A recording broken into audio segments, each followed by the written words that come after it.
सविताताई पवार यांची येवला कृषी उत्पन्न बाजार समितीच्या सभापतीपदी निवड झाल्याबद्दल अभिनंदन। शुभेच्छुक संभाजीराजे पवार मित्र परिवार येवला।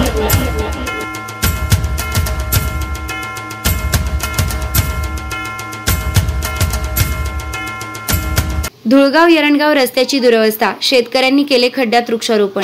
येवला तालुक्यातील धुळगाव यरणगाव रस्त्याची दयनीय अवस्था झाली असून रस्त्यात खड्डे की खड्ड्यात रस्ता अशी परिस्थिती रस्त्याची असल्यानं संतप्त शेतकऱ्यांनी रस्त्यावरील खड्ड्यात वृक्षारोपण करत असल्याचं काम लवकरात लवकर करावे अशी मागणी शेतकऱ्यांच्या वतीनं करण्यात आली आहे। यरणगाव हा रस्ता कमीत कमी 10 ते 15 वर्षापासून झालेला नाही।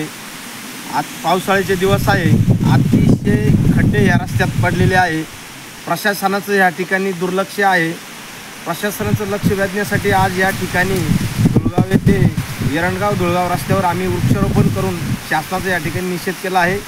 या रस्त्याचं काम लवकरात लवकर करण्यात यावा, अन्यथा या ठिकाणी राष्ट्रीय काँग्रेस पक्षाच्या वतीने या ठिकाणी आंदोलन करून याला न्याय मिळवण्यासाठी आम्ही प्रयत्न करत आहोत।